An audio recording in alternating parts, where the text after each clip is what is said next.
Hello दोस्तों, मैं अजमल आप सभी का स्वागत करता हूं आपके अपने YouTube चैनल एजुकेशनल डायरी पर। दोस्तों, जैसा कि आप सबको पता है कि हम लोग डेली टॉप 20 क्वेश्चन सीरीज पढ़ रहे हैं, जिसमें जीके जीएस दोनों क्वेश्चन शामिल हैं।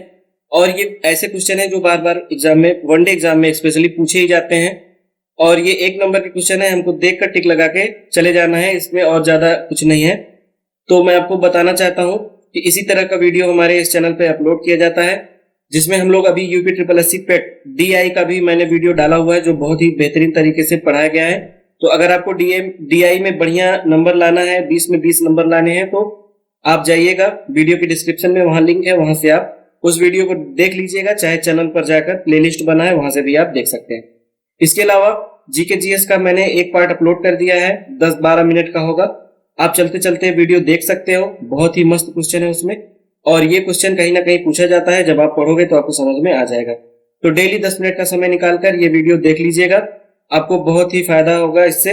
और आप जो है अपनी सफलता की तरफ बढ़ते जाएंगे, आपको कोई रोकने वाला नहीं होगा। तो दोस्तों, इसी उम्मीद के साथ कि आप हमारे इस चैनल को लाइक करेंगे, शेयर करेंगे, सब्सक्राइब भी करेंगे और अपने दोस्तों तक शेयर जरूर करेंगे, क्योंकि आप भी पढ़ेंगे और आपके दोस्त भी पढ़ेंगे, तभी सब लोग मिलकर अच्छे से पेपर देंगे और अच्छे से नौकरी हम लोग अपनी नौकरी ले लेंगे। तो दोस्तों, उम्मीद करता हूं कि आने वाला जो क्वेश्चन होगा वो आपको बहुत ही अच्छा लगेगा। तो चलते हैं अपने क्वेश्चन की तरफ, बिना समय गवाए शुरू करते हैं आज का अपना पहला क्वेश्चन। तो दोस्तों, पहला क्वेश्चन है आज, बिहू निम्नलिखित में से किसका लोकप्रिय उत्सव है? बिहू डांस आपने सुना होगा, बहुत लोकप्रिय क्वेश्चन है, ये बार बार पूछा ही जाता है। तो देखते हैं। ऑप्शन ए असम में होता है, ऑप्शन बी उड़ीसा में होता है, ऑप्शन सी बिहार में और ऑप्शन डी बंगाल में। बताइए दोस्तों, 5 सेकंड का समय है आपके पास, ज्यादा समय नहीं है, जल्दी से बताइए कौन सा आंसर सही होगा। बिल्कुल सही आंसर आप लोग दे रहे हैं। तो इसका करेक्ट आंसर क्या है? असम।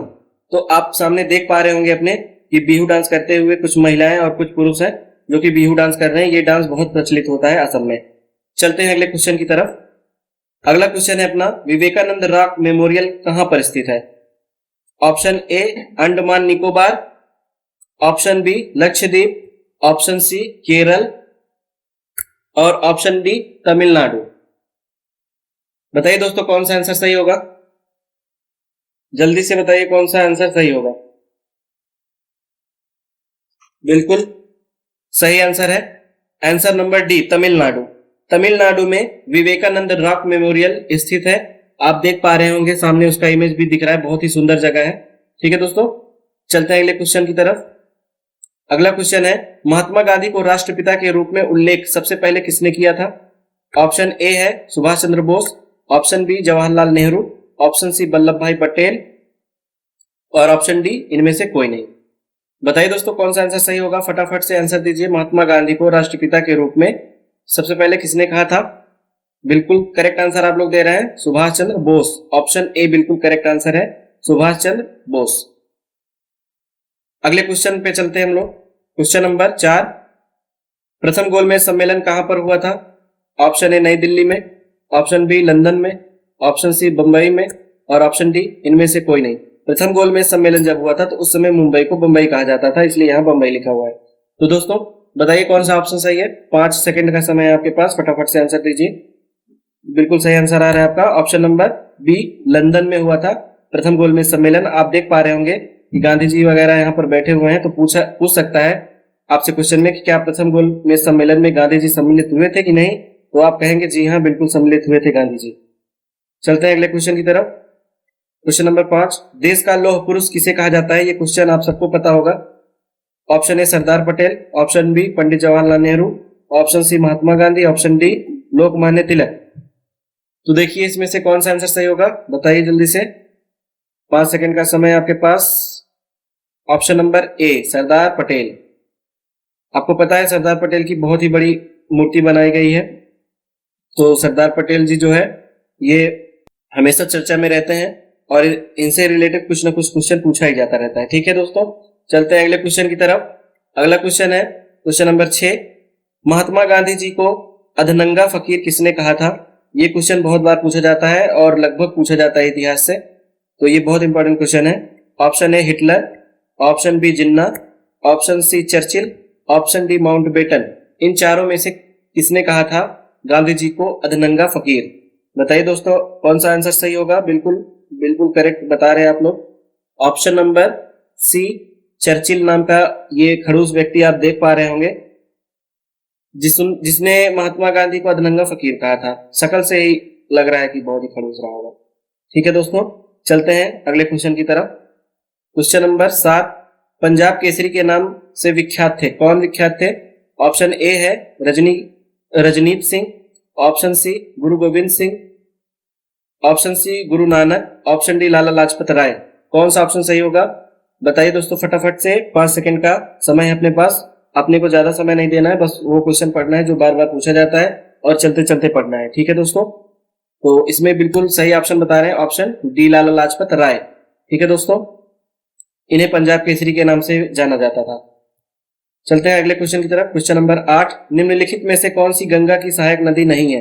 गंगा की सहायक नदी नहीं है, सुवर्णा रेखा, बी है सोन, तीसरा है या सी है गंडक और डी है कोसी। इन चारों नदियों में से कौन सी नदी गंगा की सहायक नदी नहीं है? Option A Subarnarekha, option B Son, option C Gandak, option D Kosi.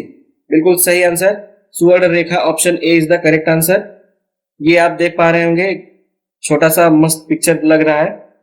और स्वर्ण रेखा इसका नाम इसलिए क्योंकि यहाँ से जो है सोने की माइनिंग भी होती है, कहीं कहीं पे निकलता है, इसलिए इसको स्वर्ण रेखा कहा जाता है। ठीक है दोस्तों, चलते हैं अगले क्वेश्चन की तरफ।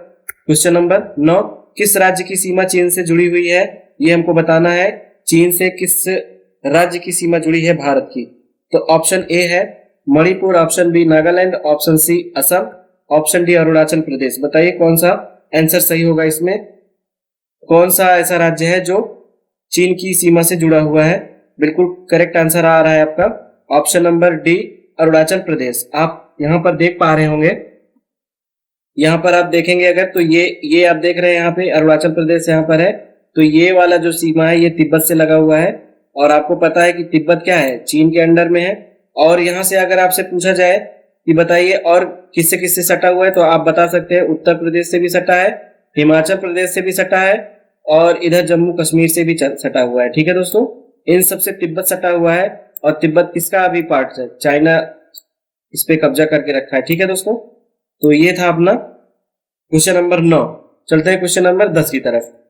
क्वेश्चन नंबर 10 में है काजीरंगा राष्ट्रीय पार्क कहां पर स्थित है? ये आप बताइए कहां पे है। तो ऑप्शन ए है उड़ीसा में, ऑप्शन बी महाराष्ट्र में, ऑप्शन सी असम में, ऑप्शन डी इनमें से कोई नहीं।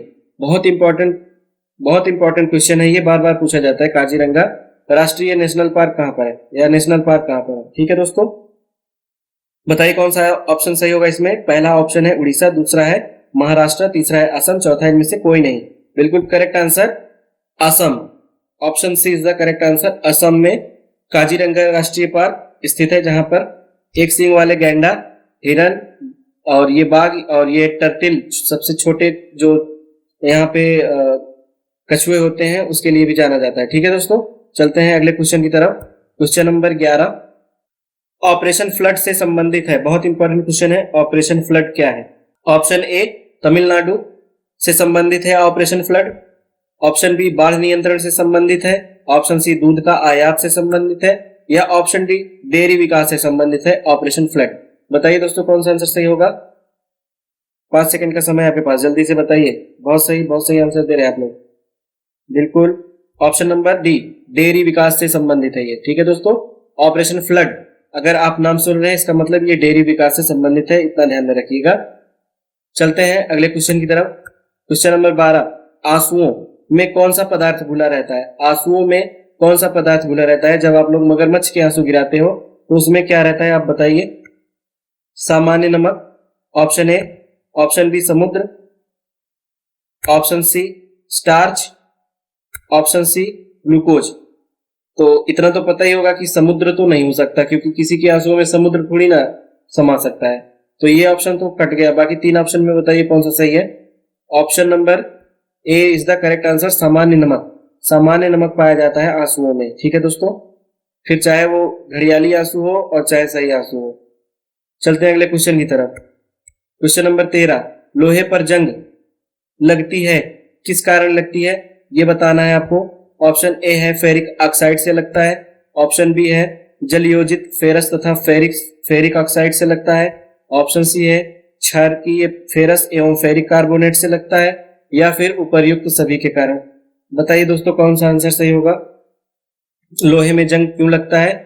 तो option number D is the correct answer, सभी के कारण होता है। ठीक है, इसमें जितने भी ऑप्शन है सारे के सारे सही हैं। देख रहे होगे लोहे में कितने खतरनाक जंग लगे हुए हैं, तो इसी के कारण लगा होता है। चलते हैं अगले क्वेश्चन की तरफ। क्वेश्चन नंबर 14, इंसुलिन की खोज की थी, ये भी बहुत बार पूछा जाता है। इंसुलिन की खोज किस वैज्ञानिक ने की थी? ऑप्शन ए है बेंटिक ने, ऑप्शन बी डोमेक ने, ऑप्शन सी रोनाल्ड रॉस ने, ऑप्शन डी हार्वे ने। बताइए दोस्तों कौन सा ऑप्शन सही होगा, जल्दी जल्दी आंसर दीजिए। बिल्कुल आप लोग को पता है तो मैं आपको बता दूं, ऑप्शन ए विलियम बेंटिक ने खोज की थी इंसुलिन की। बहुत बार पूछा जाता है ये क्वेश्चन, ध्यान में रखिएगा। विलियम बेंटिक ने इंसुलिन की खोज की थी। चलते हैं अगले क्वेश्चन की तरफ। क्वेश्चन नंबर 15, वनस्पति तेलों को घी में परिवर्तित किया जाता है, कैसे? वनस्पति तेल जो तिल के तेल होते हैं और उसके बाद क्या है अपना मूंगफली का तेल वगैरह होता है, उसको घी में कैसे बदलते हैं? ऑप्शन ए ऊष्मा उपचार द्वारा, इसको हीट ट्रीटमेंट कहा जाता है। ऑप्शन बी हाइड्रोजनीकरण द्वारा, ऑप्शन सी ऑक्सीजन द्वारा, या ऑप्शन डी एंजाइमों के द्वारा। बताइए इन चारों में से कौन सा आपका आंसर बिल्कुल सही है। बताइए वनस्पति तेलों को घी में कैसे परिवर्तित करते हैं? Option number B is the correct answer, हाइड्रोजनीकरण द्वारा हम लोग वनस्पति तेल को घी में बदलते हैं। जैसे आप यहाँ देख सकते हो कि वनस्पति तेल है, उसमें H2 हाइड्रोजन मिलाया और 473 केल्विन पर गर्म किया तो वनस्पति घी बन गया वो। ठीक है, और वनस्पति तेल जैसे मूंगफली का तेल एक असंतृप्त हाइड्रोकार्बन है, और इसके बाद जब इसको हम लोग हाइड्रोजनीकरण करते हैं तो वनस्पति घी बन जाता है। और ये डालडा की जो डालडा आप लोग जानते हो, या संतृप्त हाइड्रोकार्बन के रूप में हम लोग इसका इस्तेमाल करते हैं। ठीक है दोस्तों, चलते हैं नेक्स्ट क्वेश्चन की तरफ। क्वेश्चन नंबर 16, निम्नलिखित में से कौन सी एक मिश्र धातु है? ऑप्शन ए जस्ता, option B steel, option C सीसा और ऑप्शन डी एल्यूमिनियम। बताइए इसमें से कौन सी मिश्र धातु है? बिल्कुल सही answer, option B is the right answer, steel. Steel जो है वो एक मिश्र धातु है। चलते हैं नेक्स्ट क्वेश्चन की तरफ।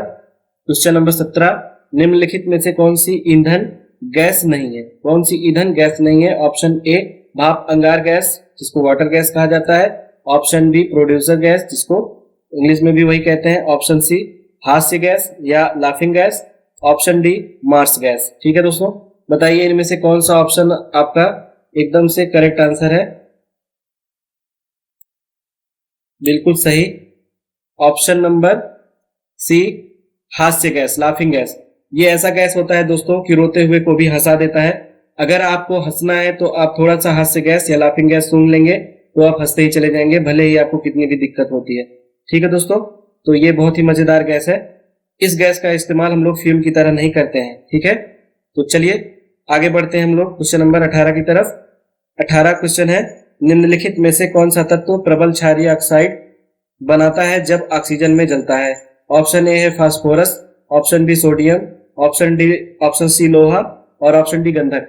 बताइए दोस्तों कौन सा ऐसा तत्व है जो प्रबल क्षारीय ऑक्साइड बनाता है जब ऑक्सीजन में जलता है? तो ऑप्शन नंबर कौन सा सही है इसमें बताइए फटाक से। बिल्कुल सही आंसर है ऑप्शन बी सोडियम। सोडियम देख रहे हैं, ये प्रबल क्षारीय ऑक्साइड बनाता है जब ऑक्सीजन में जलाया जाता है। तो चलते हैं अगले क्वेश्चन की तरफ। क्वेश्चन नंबर 19, फैदम है, फैदम क्या है ये हमको बताना है। ऑप्शन ए एक मछली होती है, ऑप्शन बी एक पौधे का नाम है, ऑप्शन सी एक बर्तन को कहते हैं, या ऑप्शन डी एक मापक, एक माप यंत्र है, समझ लो एक मेजरमेंट है। ये कौन सा ऑप्शन सही होगा बताइए दोस्तों। Option number D is the right answer, एक मापक है। ठीक है दोस्तों, आप सामने देख रहे हैं फेदोमीटर। फेदोमीटर स्पेशली बताता है बारिश वारिश के बारे में कि कितनी जल्दी कब बारिश आने वाली है। ठीक है, तो चलते हैं अगले क्वेश्चन की तरफ जो कि आज का आखिरी क्वेश्चन है। क्वेश्चन नंबर 20, रिचर स्केल किसके नापने में प्रयोग होता है? रिचर स्केल किसको नापने में प्रयोग होता है? ऑप्शन ए भूकंप की तीव्रता, ऑप्शन बी वायु की गति, ऑप्शन सी समुद्र की गहराई, ऑप्शन डी शरीर का ताप। बताइए किसको नापने में इस स्केल का कार्य होता है, रिचर स्केल का? Option number A is the right answer, भूकंप की तीव्रता को नापने में जो है रिचर स्केल का प्रयोग किया जाता है। तो दोस्तों ये था आज का अपना टॉप 20 क्वेश्चन जो कि बार बार पूछा जाता है किसी ना किसी एग्जाम में। तो उम्मीद करता हूं कि ये क्वेश्चन आपको बहुत ही पसंद आया होगा और ये वीडियो आपको बहुत ही अच्छी लगी होगी। अगर ये वीडियो आपको अच्छी लगी हो तो प्लीज चैनल को लाइक करना, शेयर करना, सब्सक्राइब करके बेल आइकन को जरूर प्रेस कर लेना। आप लोग देख लेते हो पर सब्सक्राइब नहीं करते हो तो सब्सक्राइब कर लेना। सब्सक्राइब की लाल बटन होती है, उसको दबाने के बाद बगल में जो घंटे का बटन आता है उसको भी प्रेस करके ऑल पे क्लिक कर लेना, ताकि आपको जो भी वीडियो मैं अपलोड करूं उसका नोटिफिकेशन तुरंत के तुरंत मिलता जाए। तो दोस्तों मिलता हूं आपसे अगले वीडियो में अगले टॉप 20 क्वेश्चन के साथ।